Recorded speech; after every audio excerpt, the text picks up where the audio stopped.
Norman Lewis, and Ernest Critchlow in the late 1960s. This to create opportunities and community for artists and curators of color. We want to thank all of our supporters this year who kept programs like these free and accessible to the public. Tonight, we are joined by Marline A. Martin, who will be in conversation with Valeria and moderate about 10 to 15 minutes of questions. For viewers on Zoom, please use the Q&A functions for your questions. Marline A. Martin is a seasoned arts administrator, cultural curator, educator, and storyteller. Based in Detroit, Michigan, Marline was Director of Learning and Engagement for the Charles H. Wright Museum of African American History in Detroit, and she has held executive directorships at Create Council on the Arts in the Catskills, the Leroy Neiman Art Center, and the Children's Art Carnival in Harlem. She is currently part of our development team here at the Bearden Foundation and owner of MAM Creative Consulting. Marline, thank you for leading this conversation tonight. Join us, please.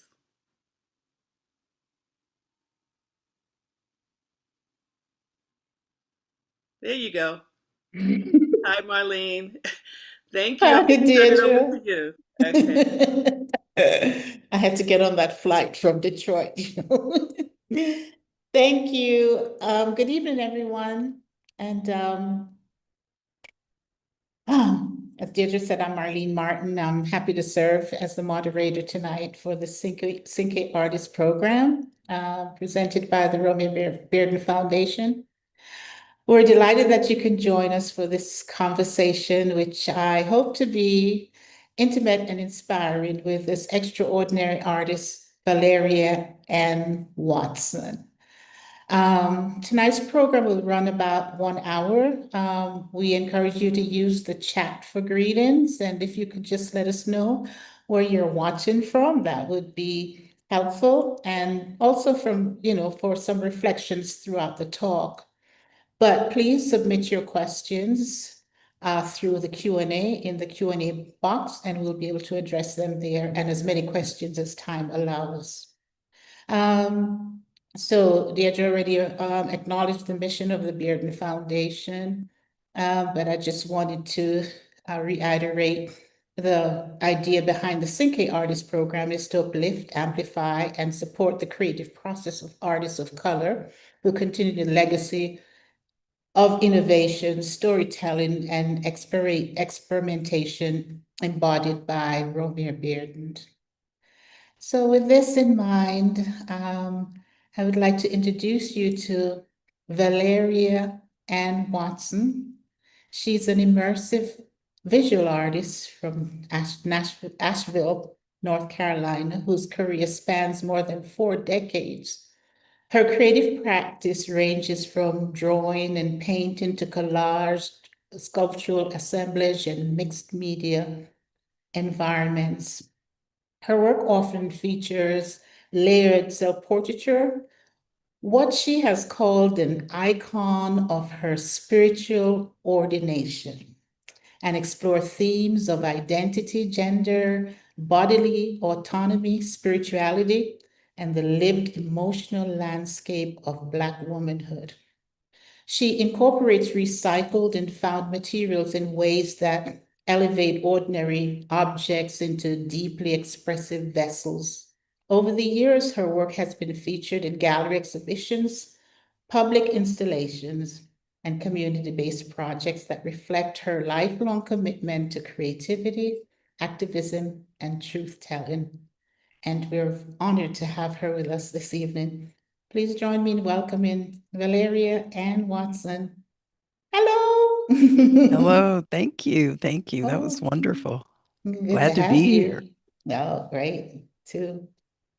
So before we talk about your specific works, tonight's conversation we entitled Seeing Self, right? So I wanted to start with you before we take a look at the work. And my question to you is, when was the last moment inside or outside the studio when you felt you were truly seeing yourself? And how did that moment shape the work we see today, we'll see today? Well, it's amazing because of this happening today, this your foundation. It's the first time really I'm seeing myself because I can only truly see myself through other people's eyes. Otherwise, this is just something that lives inside my head or my heart or my body. And it's not verified until I see other people who say, or who ask me questions or say, I see you. Mhm. So it's an emergence. It's an emergence. So it's something new that's happening now. And it's pretty exciting for me. Oh, that's wonderful. So can you talk about your beginnings as an artist? Like, how did your creative language first emerge? Well, as a child, I always knew I was an artist. When I went to school, elementary school, and we had a story about Egypt and Nefertiti, and I went home, I was so excited. I'm like, I'm an artist. It was the first explanation of what art was to me. And Mhm. basically, I was told, well, you can't really be that. And I was like, oh, but that's what I am. So basically, it started an internal journey. I found that I couldn't really tell people what was going on in my mind or my visions because they would just tell me I made it up and I'm like, well, maybe I did make it up, but that doesn't mean it's not real. Mhm. And I could always see through dimensions. I could see ghosts in the house when I was a kid. So I'm seeing all these things and I notice everybody's nervous. So I'm like, wow.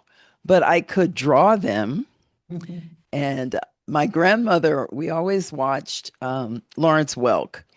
So we would Mhm. see waltzes and polkas and all these dances. And my grandmother would help me make costumes.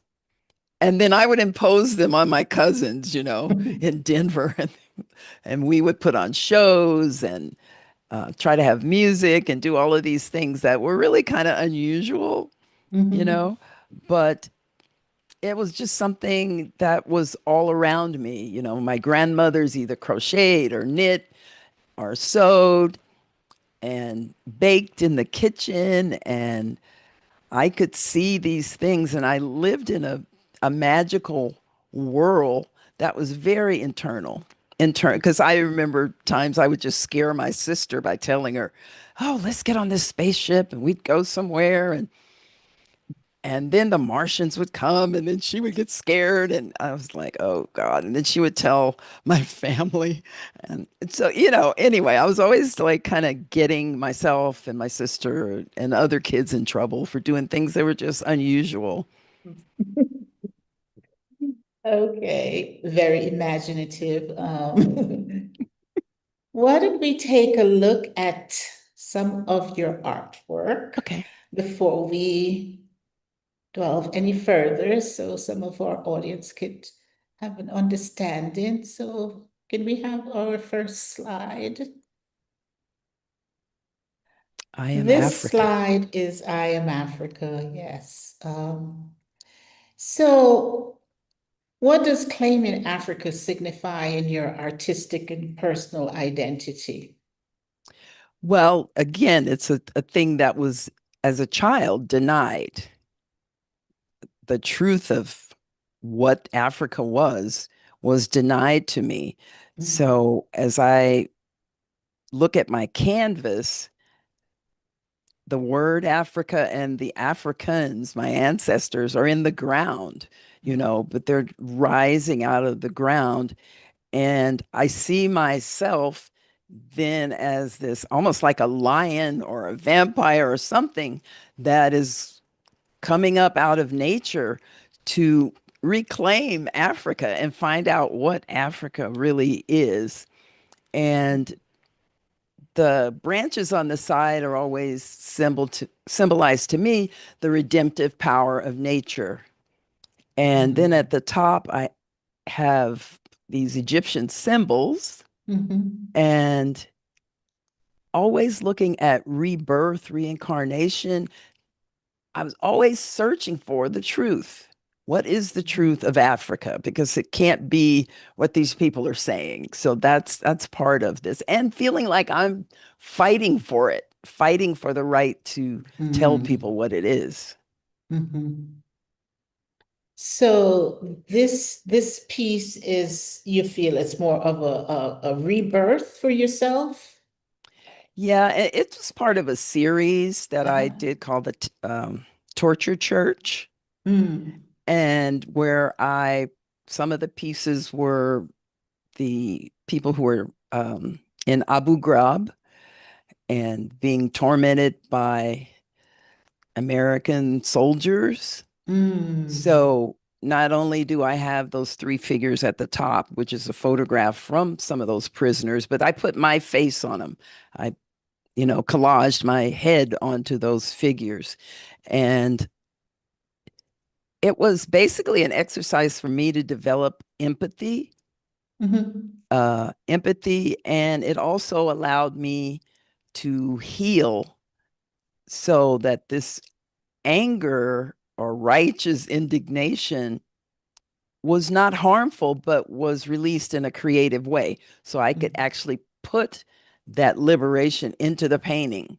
You go Yeah. through the whole journey from the ground Mhm. to the trees to the person that's out front fighting, and Mhm. then the mystical symbols. And sometimes, at the end, then I figure out what the painting is about. Mhm. You know, what I really love about this painting, and I wanted to just start with this because you may say this was a vampire, but I see definitely not that. I see more of a lion. Hmm. Um, our relationship with Africa, whether we look at Mother Africa, some of it some of us call it that, and we claim that. And also Mother Earth. So Yes. having, that image coming like rooted, coming out, and then everything else branching out on top of it just was for me a very powerful piece that was, both maternal and very spiritual in just connection to our ancestry, Hmm. and just our own personal identity. I'm So glad to I hear that. wanted I wanted to Because leave. I don't, this is the beginning of me getting reactions to my work, so Hmm. they've lived inside me, so they become alive in you, in your eyes and your Hmm. voice. So Well, it's, it may be that's your individual experience, is that, but when we look at this, we also are looking at our collective history. yes. Yeah, so of course it's gonna speak to me in some way. This is all, I see myself in it as well, how I intertwined into it. And so can we go on to visual number two, Abba Abba? That one. Yeah. So returning always to women's issues, Mm-hmm. women's bodily autonomy, women being able to display their naked body in a sacred space, which is difficult to find. There's freedom in the world to see perverse images of the Mm-hmm. female body, and almost hardly anywhere except, Mm-hmm. in some art, that you Mm-hmm. can see where this woman is trying to express herself on many levels and writing about it. So this is very energetic. This is like multidimensional. They're dancing, they're Mm-hmm. communicating, their heads are connecting, and Mm-hmm. that's just kind of what it's about. Yeah, well, the title itself is just very, it's rhythmic. I wonder, though, is this work an act of calling out or of sending out or calling in, you know, like in terms of like emotions, the pattern, ABBA, ABBA, I don't know. I don't know if there's a musical that I'm Yeah, hearing in this. it's definitely musical, and I work stream of consciousness, so Mhm, most of the times I have to look back and see what it's about myself. mhm, mhm, Um, mhm.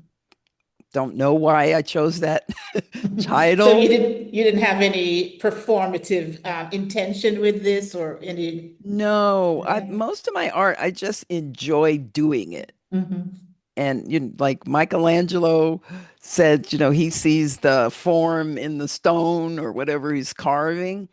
It's mhm, like they exist, and then I'm just pulling them through, and it actually feels good to paint it. mhm, mhm, And so I may have like 4 or 5 paintings I'm working on at once. So if I'm working on red, I'll be doing red around the room, and then I'll be mhm, doing green. And sometimes I'll work to music, but sometimes it's just me traveling through these actual dimensions. And that's how I see them and mhm, feel comfortable with them. mhm, mhm.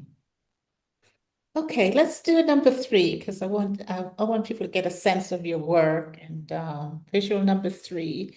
This My is church church ladies. ladies. So who So are the church ladies in your imagination? the Are church they ladies from my community? life Uh-huh. were my mom and all of the women that I grew up with, the Mhm, pastor's wife, the mission sisters. And I was fortunate to grow up in a segregated community in Texas. So it was my church was here, the school mhm, was here, the Dairy Queen was here, my grandmother's houses were here. It was a real community. So mhm, those church ladies formed my opinion of who I was to grow into as a woman. And in a way, in this, I'm saying that in a way, I felt that they were betrayed. mhm, The innocence that I knew was betrayed. And I'm saying we're still praying, PREYING, through a system that was, I don't know the word, if I should say it was used against us, but a Was. level of brainwashing Mhm, mhm, that for my life destroyed that beauty. So I'm trying to bring it back by saying, as a church lady, I think we can do this, and we're going to read these books, and we're going to be the fierce fighters, and we're going to talk about the things that are wrong, and we're not going to forget the cross, mhm, because that's part of what we were, that's our core. We were taught about how to be good, how to be good Christians. mhm, And I was fortunate that I was surrounded by good Christians that were charitable to their neighbors. If a kid was going to school and he didn't have a lunch, my Aunt Bertha would make a lunch and go out and take it to him. And so mhm. I saw the real practice of Christian giving in that community. So, it's kind of the conflict that you're brought up with. You see it, but then you see how it got destroyed and perverted, and then you want to make it that beautiful spiritual experience again. So the praying that you talk about, the PREY, who who would you say were doing the praying? Ooh. Um, the government, the people that wrote the story history books, The history books. Okay. sometimes the pastors. I mean, Okay. I like the juxtaposition, the praying and the praying, and that's beautiful. That's beautiful. When I saw this piece, I immediately jumped back to my childhood, where my grandfather, one of my grandfather's deacon of a church, and I mm, remember the the organist. I remember like all of the church ladies that had their different roles, but there was this Hmm. one woman, Mrs. Thompson, who she was the one whose body always the spirit seemed to have just found her body Oh, does she and get made happy? In yes, and she was the oh, the hallelujah, the oh yeah. she They was used to always walk around our church, and me and my sister would just be like, little kids are like, tee hee hee. But mhm, now I understand. Now I understand what to be in the spirit was about because it happens right. to me. Yeah, yeah, yeah, yeah. So I really saw that. I saw all these ladies in there, the church ladies. I think this is a really beautiful piece, by the way. That's one of Thank my you. And it has a favorite. twin. Okay. And okay. All right. So let's go on with continue with seeing self. And let's Seeing look at self. pink selfie. Pink selfie. Well, pink selfie that's my face. I call it my angel face because it was when I was around 19 Mhm, and the world hadn't made its mark on me yet. And so I was still pretty idealistic, um, thinking I could just be anything I wanted to be. mm, And I had a mentor, Randy Schull, who it's like after I hadn't sold a bunch of paintings, I was like, well, what do you do with your old things? He says, you just rework them. So I mm, reworked this one and several into an immersive environment that was all pink and the mhm, walls were pink. And so the observer walked in and they walked into this village where I told a story. And so this is just one of the images of kind of a state of consciousness when you enter into understanding life.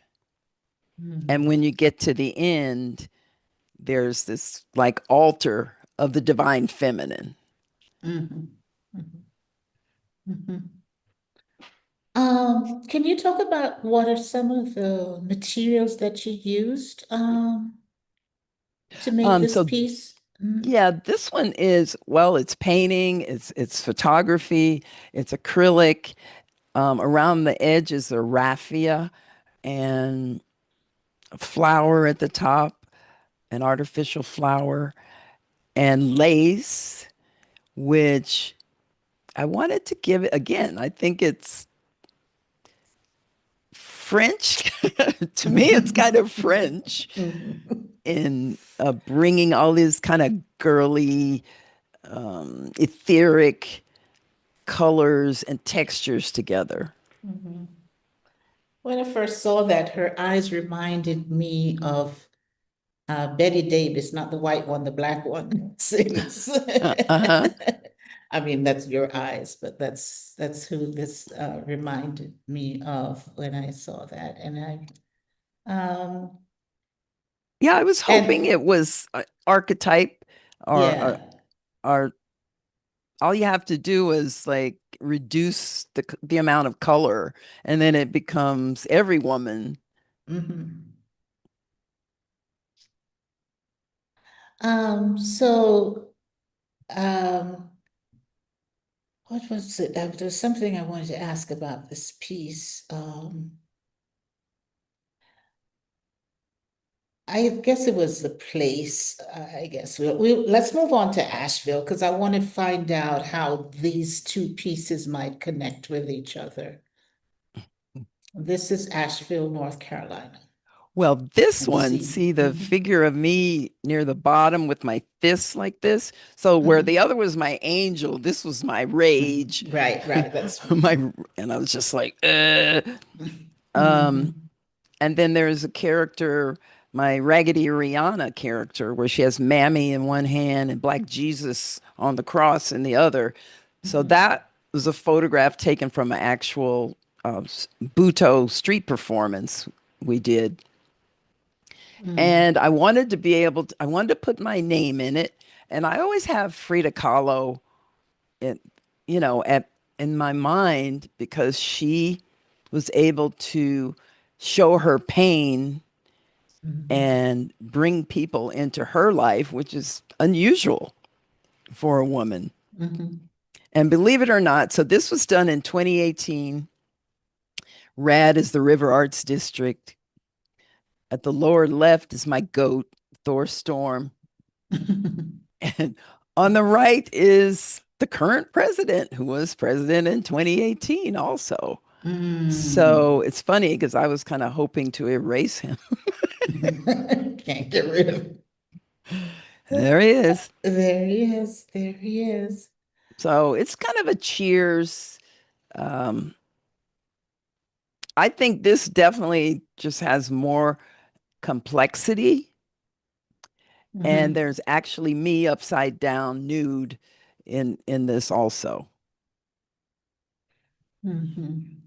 So Asheville is where you live. Hmm. So I Well, I'm out imagine, just outside of Asheville, 9 miles. We live in Leicester, but yeah, Asheville um, is mhm, is the place where I had an opportunity to experiment. You know, I could mhm, afford to have a studio there for many years. And, you know, there's an artistic community. We did mhm, promenades and like the Fringe Festival they have in Asheville, the Asheville Buto Festival. So it was an opportunity to work in groups, which is, I mean, it's invaluable, I think. mhm. So does this, but you don't regard Asheville as your home, right? I have a love hate at this point. You know, I feel like, to be honest, I felt like because I feel like I've been on a spiritual path and I've Mhm, asked to be a service to mhm, life, that they sent me to a, a pus pocket. I hope I don't I don't want to offend anybody, but mhm, mhm, it's one of the areas that uh, that has suppressed education, and it's suppressed and supported supremacy, you know, white mhm, supremacy. mhm, And what I've learned from being here is some of these people just have never even been around or experienced love. They've mhm, never experienced compassion. And so when I first came here, I felt just compelled to go and be places as a voice of reason, or to try to educate, or but I'm over that now. mhm. You know, after a while you're like, okay, I've done what I needed to do.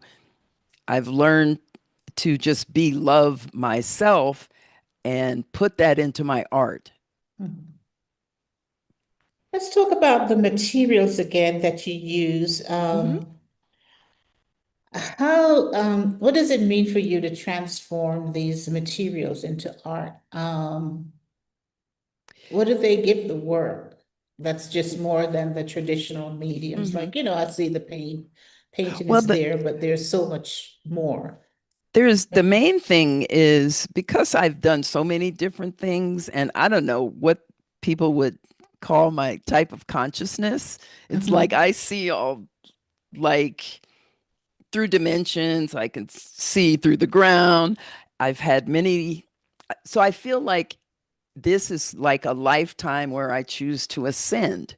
So I'm mhm, pulling together all the divergent experiences. You know, I've been a costumer in Hollywood, so I have a collection of costumes. So I've mhm, been, you know, a bit of a performer in theater and stuff like that. So I'm constantly like, okay, why do I love this? Why do I have a rack of clothes? Why do I have this? So it's always a self exploration where mhm, I feel like I'm walking into my mind, investigating, why is this here? Why is this here? Why mhm, did I marry that man? Why, you know, why did I do this? mhm. And what am I to learn so I can go forward lighter and more effective in my communication or fulfilling my plan. I'm one of those feels like, okay, you have a divine plan. I came here to do something Mm-hmm. and I'm constantly bettering my ability to communicate. So when you come into a world and your vision doesn't exist anywhere, that's why I do immersive. I have to do the room, I have to do the clothes, I have to Right, right. do You have to build a everything to village. recreate it in Mm-hmm. something that's, first of all, reminiscent of my ancestors, the work I've done through with the Yoruba and being initiated like that. But I also have a connection with the Norse deities. Mm-hmm. And so I'm like, okay, here we are. We're Mm-hmm. the whole gang here at the table. And so sometimes I'm expressing them. Right, okay. All right, so and we're talking about, let's move on to the person of the year.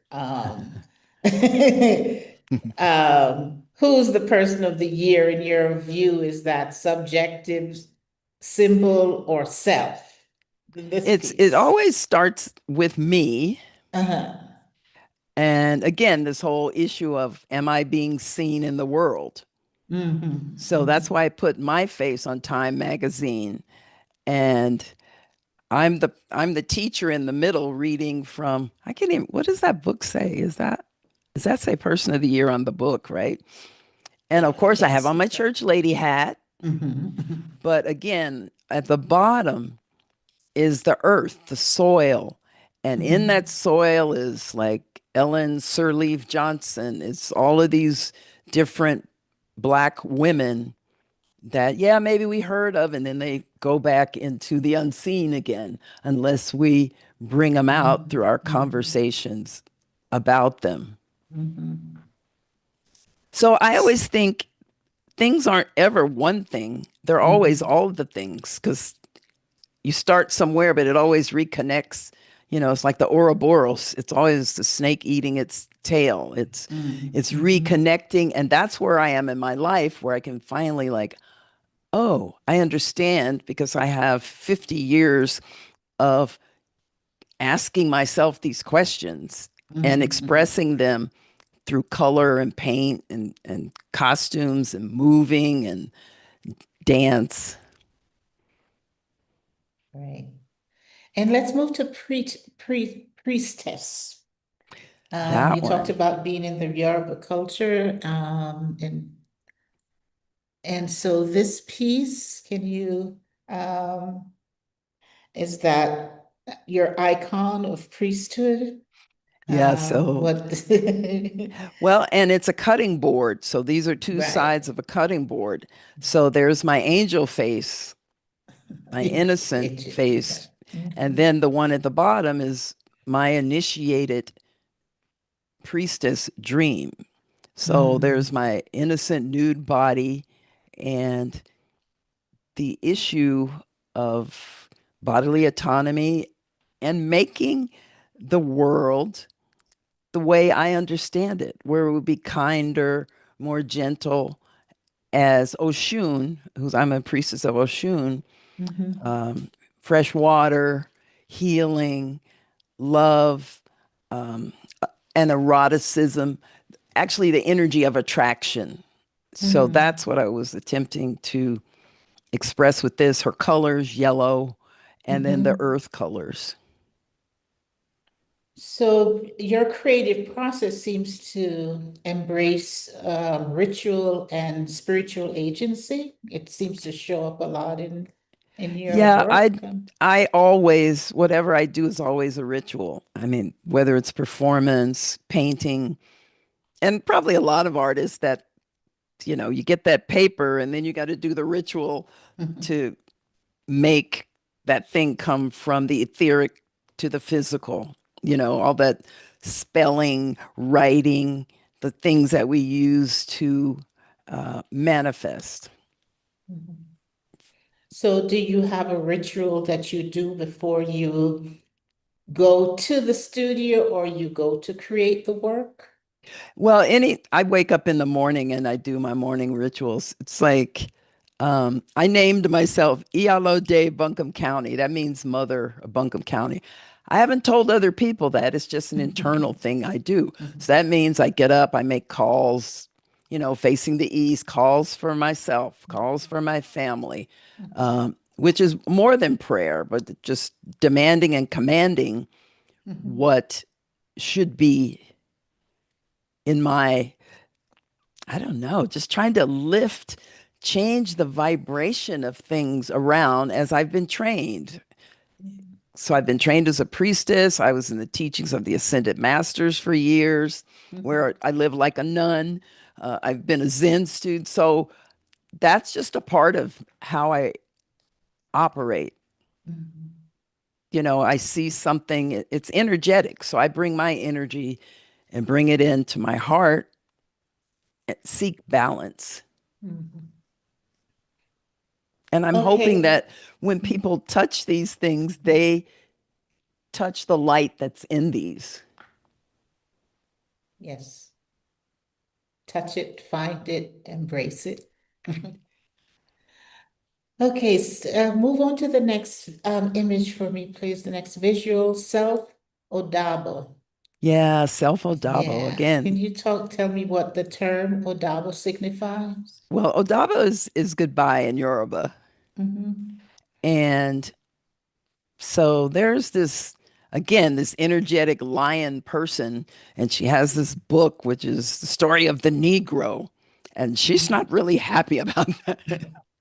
So that's the red, that these emotions swirling around her, but also she's anchored in the green of the earth. There's always going to be nature growing up and the power of transmutation. So this is a really energetic, fiery one.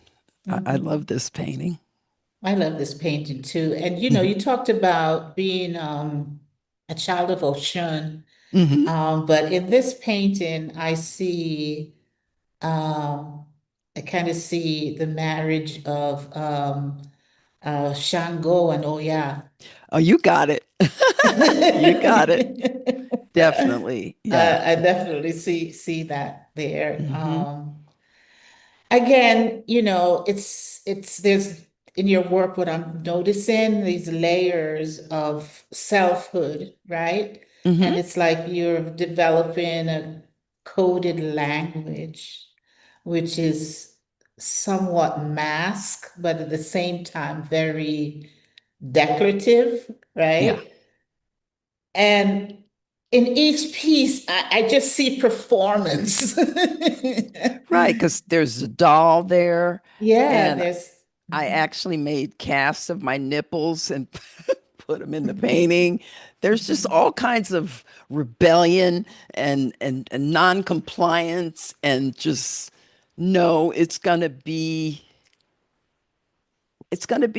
just it's gonna be my way. It's gonna be good. I'm gonna be like I don't feel like was ever a good physical mother to my children, because my life was so much turmoil. So it's easier for me to think of being a world mother, because I'm always seeing from like a far distant view of things and seeing energy moving, which, it's reflected in the strokes in my paintings. Yes. Yes. So yes, Okay, so that's she's one in I there. really like that painting a lot. She's Like I a said, mad mama, I yes, think. it's a bad mama drama. Right. Let's move to glass. Queens under Queens glass. under glass. Yeah. So that's from the actual queens are from I collaged them in, and then I painted on them, and then I put the glass, and then I painted on top of the glass, and put safety pins. And so it's just layers and layers and layers. And what I'm doing is, because we're used to seeing African people, they're brown and they're in brown dirt, and everything's brown, and then you have three colors you can use.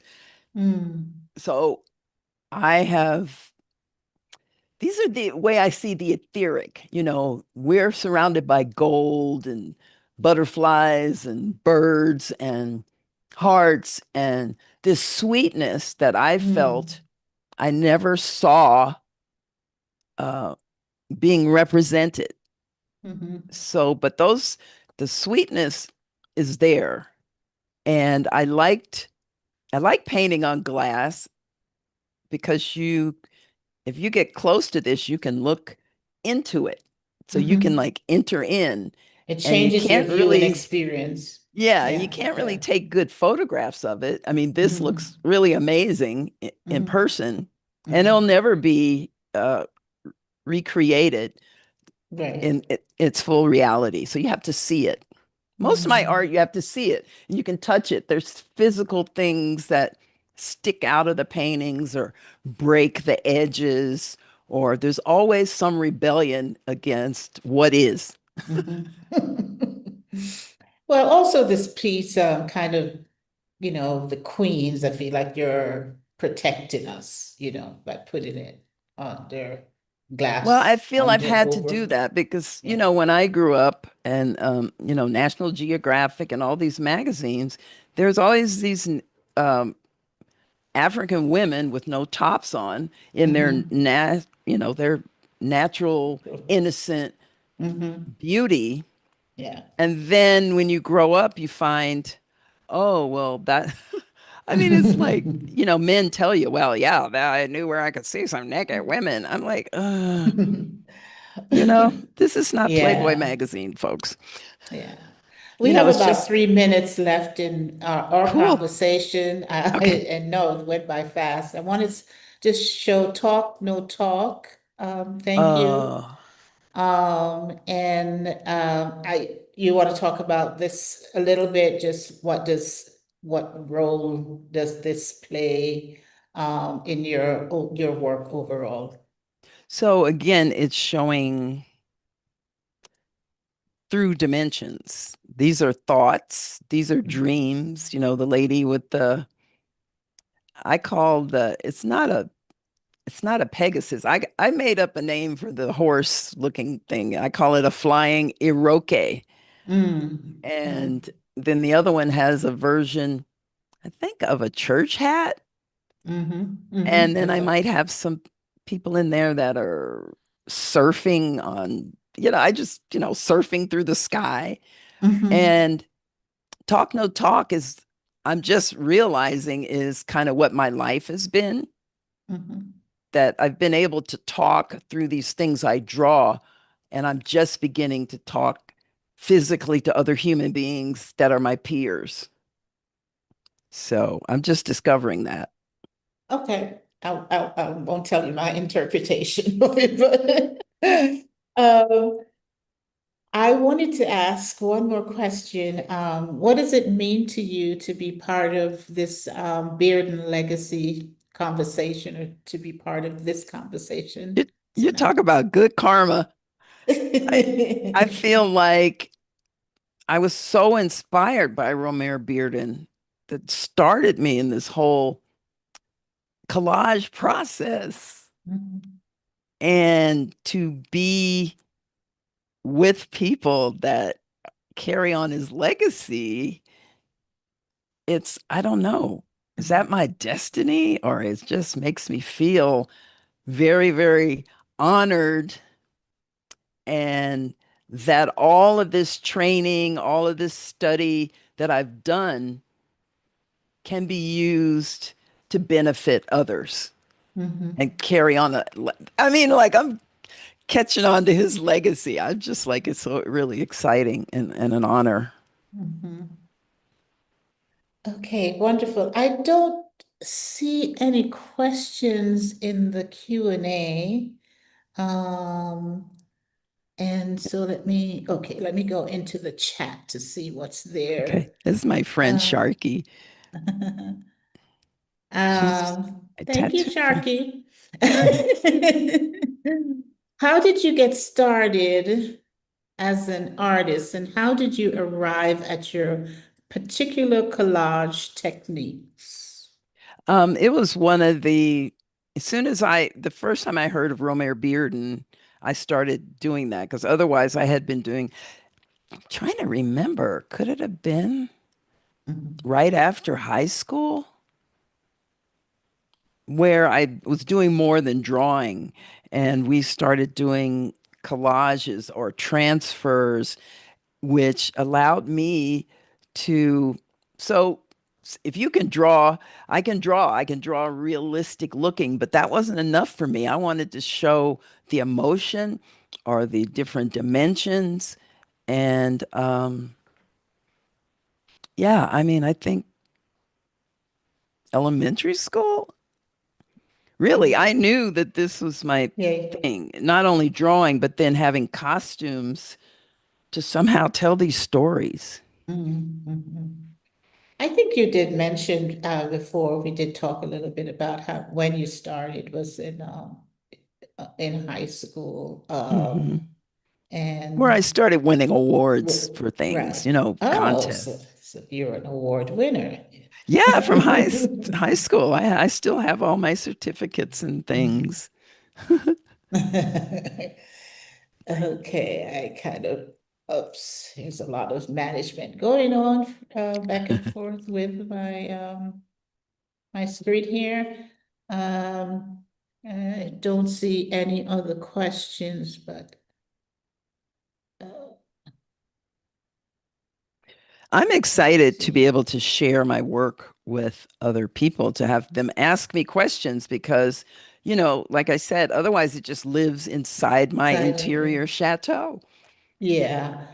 Um, Nadal, if you don't mind putting up that last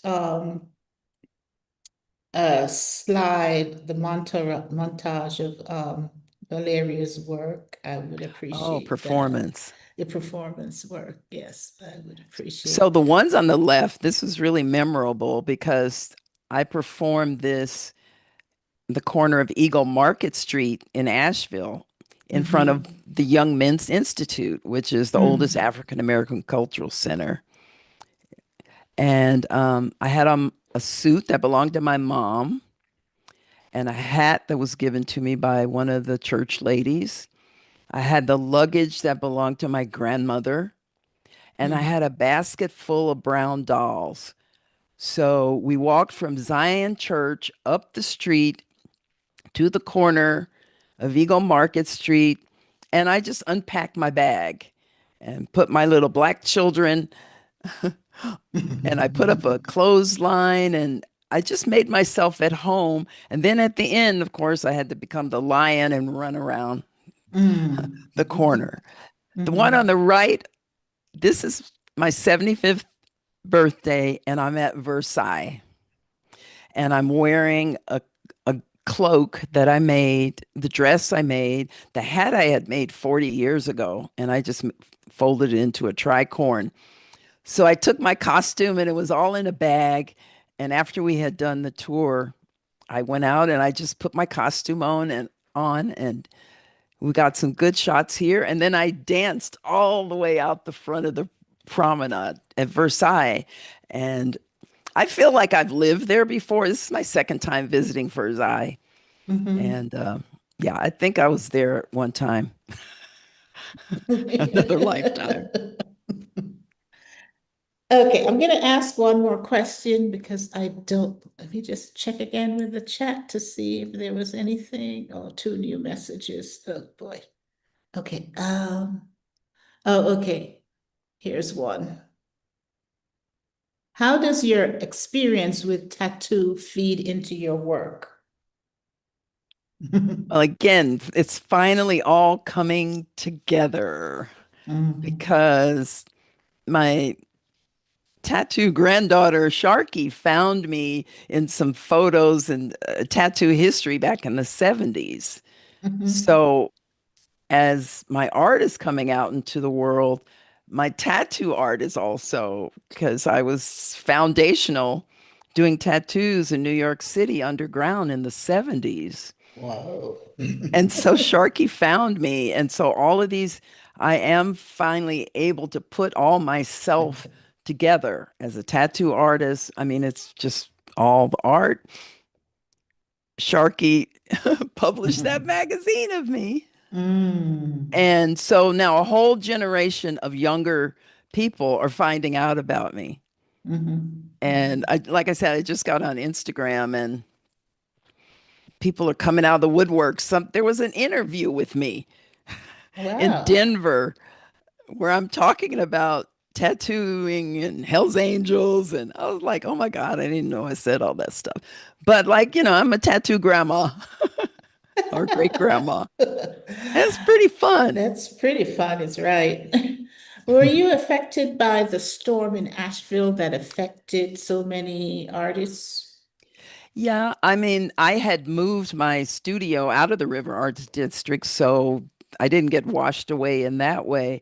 But Mm-hmm. this is a very depressed area since the pandemic and Mm-hmm. Hurricane Helene. So FEMA has been helping us um, tremendously. I mean, after the storm, we really drove around and tried to help other people. And there's a food bank across the street at the Lester Community Center. So this is a really poor area. And Mm-hmm. that I have my own house and property, I feel pretty blessed and safe that I have a home. But it's definitely a struggle here. Mm-hmm. Um, there is education is everything has just been repressed and suppressed. So a lot of times the things I do seem really far out, especially as a woman, to be talking about gender or sex, or as a Black woman to be talking about anything, you know. So, uh, but I'm like, I feel like I have a nonprofit, Zamani Refuge African Culture Center, and I have done supportive work for 20 years here in Asheville. And so now it's time for Mama. Mama needs to get paid. Mama needs her chateau in France. Mama has needs. So I don't Yes. feel guilty. I used to be Mm-hmm. kind of conflicted because it seemed like my life was, I had had so much a better life than other people. But everybody's life has a certain amount of pain, and mine certainly has. I live here. My children, one of my sons is in Portland, one's in Texas. I wasn't able to raise my children because my home was never peaceful. Mm-hmm. It was never peaceful. So now I'm peaceful, and I have people that are asking me things, and I'm with the partner that we live together in peace. So I don't think this would be possible if I hadn't reached that level of kind of self-confidence and, Mm-hmm. and peace within. You've reached that space where you can now see yourself. Hmm. Yeah, um, it's yeah, yeah. to Um, a tour to mature emotionally. yeah. Someone also asked, what are some of your reactions to your work, particularly in Asheville? People don't even know how. That's what I'm saying. It's the first I've really talked about them. I can talk to some women, Mm-hmm. but as a black woman, people just don't get it. They're like, "Oh, you like being naked?" I'm like, "Oh, it's kind of not like that." But I mean, I do, but I just think all bodies are sacred. They are not Mm-hmm. of themselves perverse. Mm-hmm. They are not evil. It's just thinking makes them so, right? Your ear is your ear, and your breast is your breast, and your toe is your toe. So Really? Are you sure now? I got that philosophy. Is this question, another question came in. Do you gravitate towards specific rituals to preserve your sense of imagination, curiosity, and experimentation, specifically as it relates to this age of social media and mental overstimulation? Well, I think back in my day, they might have diagnosed me as ADHD. I keep thinking ADHD is a spiritual experience, um, because I don't know what people call normal. I just know the way I experience the world is energetic, it's light, it's these emanations that go beyond the physical. Mhm. So I see things that I live in a fire. I think people are fire and Mhm. light, and what we experience is living in the ashes of a Mhm. memory. It's already gone. So I'm always in the stream of this fire, and I've been using that fire to build this interior castle that is inside. So it's just a natural flow. And after Mhm. you do have a habit of doing something enough, where there's meditation, um, it just becomes natural. That's just how I function. So I don't have to do anything. It's kind of Mhm. like I feel I'm living in an emergence. Emergence. Yeah. Emergence. Like I'm a tube of toothpaste, and it just always just keeps coming, making that torus coming up Okay. and coming back down on us. Okay. I'm a timekeeper. I'm a time traveler, but I'm a timekeeper. So I noticed that most of your work features women. Is that a Mhm. focus and why? Because that's the only thing I know.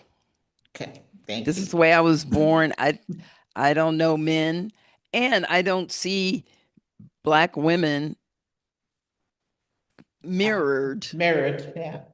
So I'm like, hey, I got a model. I got somebody I can always, and I know what she's thinking or when she's Right. confused, lost, Mhm. defensive.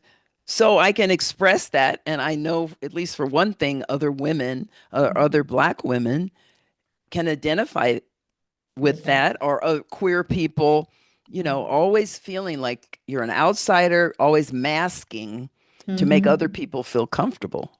Okay, that's right. Aside from Bearden and Frida Kahlo, are there any other artists that influence you? Ooh, let's see. What do I have here? Oh, my Elan Itsui. I visited him in Nigeria in Nsukka. What a gentleman. Mm. I mean, I felt like I was in a Zen monastery, and that he figured out something so amazing to have people come in and do work in a modular fashion. He works with recycle stuff. Mhm. So a person could come in, they don't have to work every day. They can come in, do some work on a modular piece. And then there's a manager that puts those pieces together, and then other managers that are outside that put these up on a scaffold. And I was like, "Ooh, you figured out something really good." So just to, you know, talk with other artists, and like I mentioned, Randy Scholl and Hetty Fisher here, he let me do my first immersive at their Pink Dog Gallery. Mhm. And it's just fun to work with. At the time we were both working with Barbie dolls and mannequins. So it's just fun to work with somebody. And like what I shared with Ilan Itsui, so he's this world renowned artist, but he was like, "Oh, you have your sketch pad?" And I said, "Oh, yeah, I take my sketch pad everywhere when I travel." And he says, "Oh, I always meant to do that." Mhm. And just communicating on a level where um, you're trying to capture your creativity. Mhm. So, um, Okay, Valeria, we have hit 7 o'clock. I'm going to try to give a couple of minutes just so I could get this in. Can you talk about, someone wants to know, can you talk about selling your work? How can people acquire works, website? And are website. you exhibiting anywhere soon? Well, yeah, on my acquire page on my website is actually those paintings that we talked about. And I don't know. I might be in New York soon. I guess I have to ask Joanne what's going on. Okay. But yeah, I hope Sis. to. It's obvious I have to get to a bigger arena.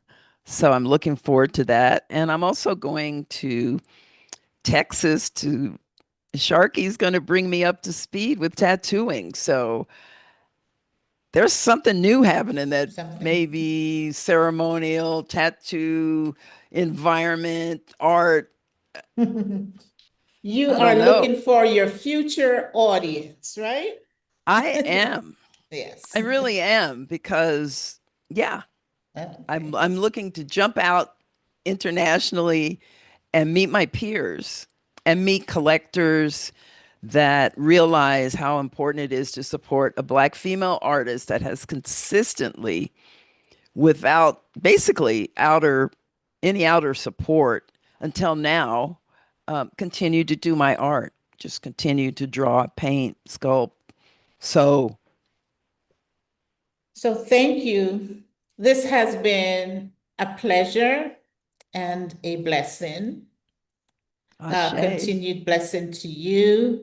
Thank you to our producer, Nadal.